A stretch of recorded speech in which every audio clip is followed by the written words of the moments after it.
Talent is Overrated by Geoff Colvin. First of all, let me just show you the view here. Sunset over. I'm in Manila, in the Philippines right now. Check out that sunset. I'm on floor 41 of a building called the Gramercy over here. Fantastic place to stay.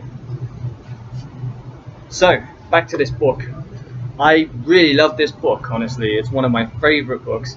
And it talks about why are high performers high performers. And the funny thing is, when we see somebody that's really good at something, we immediately jump to the conclusion that, oh, they're just good at that because they're born with a certain thing, or they have something that we just don't have. I'm not that kind of person.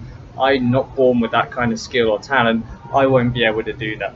And what quite often happens is that if you actually go beneath the scenes and figure out what this high-performing person has been doing over the last 5 to 10 years, in pretty much every instance, you'll realize that they've been working on their craft over time to get to that level of performance. That is what this book talks about, and it talks about that using scientific studies, and it's really, really interesting. So there are a few myths that the author debunks. For instance, that high performers are only high performing because they have high IQ. That's one thing that the author debunks.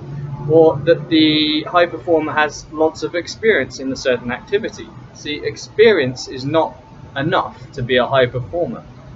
And the author talks about this concept called deliberate practice. I really love this concept. And it's so empowering because you can apply this to anything that you want in your life. You can just basically decide, okay, I'm going to get good at that now. And you can apply the concept of deliberate practice to get good. So the author breaks down deliberate practice into 5 key areas that make it different from just practice. So for something to do deliberate practice, you have to have 1.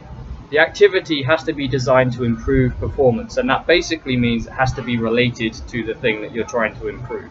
Okay, so you can't play football to improve tennis. Okay, that makes sense. The second thing is it has to be repeated a lot. So let's give an example of you're trying to get good on camera, okay, like I'm doing right now. If you want to get good on camera, you have to make a lot of videos. Okay, fair enough. The third concept is the feedback should be continuously and readily available. So what does that mean? It basically means that you should know pretty much straight away whether you have created a good video or a bad video, or whether you have stuff to work on, or whether you're still improving in certain areas.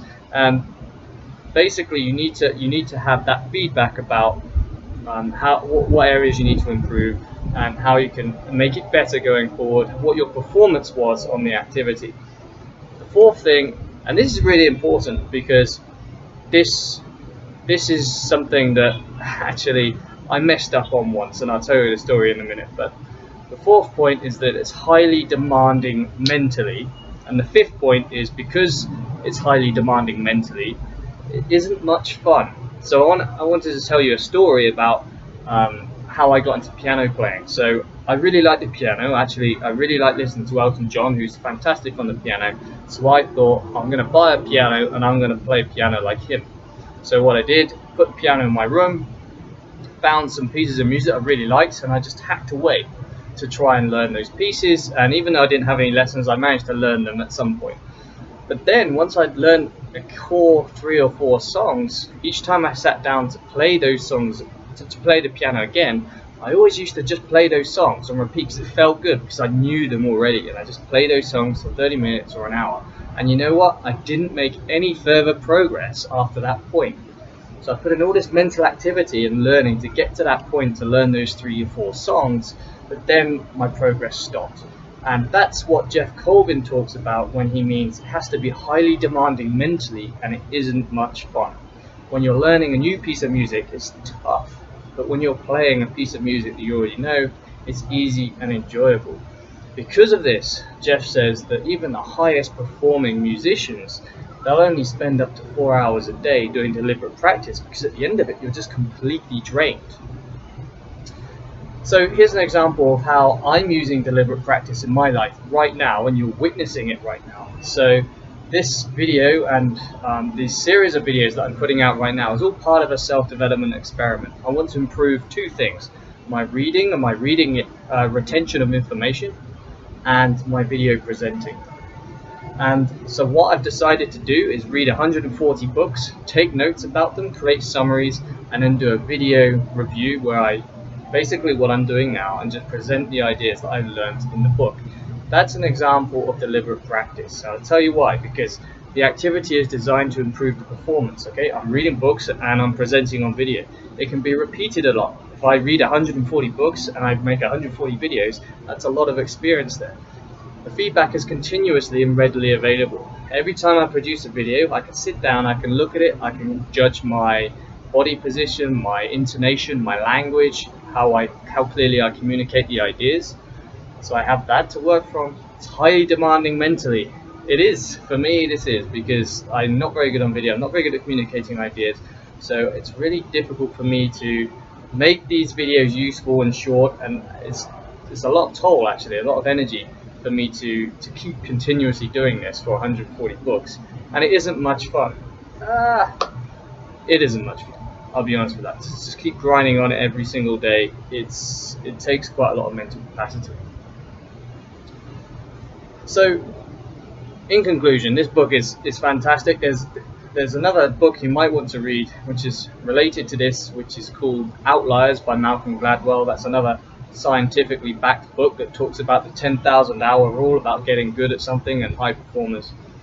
I really like the idea how this empowers you to basically be able to create whatever you want in your life. If you want to be good at a certain skill, you want to be good on video, you want to be good at a certain sport, if you want to learn a language, you literally just have to decide and commit to it over a period of time, and you can make that manifest. It's really, really important, if you're a parent, that you bring your kids up in a way that they understand this. I think this can make a huge difference psychologically to a successful youngster going up through their teens and through their 20s, to somebody who maybe is just floundering a little bit, not sure why they're not good at anything. Such a key message to give to the youth of today. Really enjoyed this book. I reckon you should read it too. If you do, let me know what you think about it. The next book I'm going to be reviewing is on a similar matter. It's called So Good They Can't Ignore You. Really interested to get stuck into that, and the video review is coming soon. This video, by the way, is all part of my self-development experiment. To learn more about why I'm doing this and to see other book reviews, just click on the link below in the description and that'll take you to my introduction video. Thank you for listening, and I'll speak to you soon.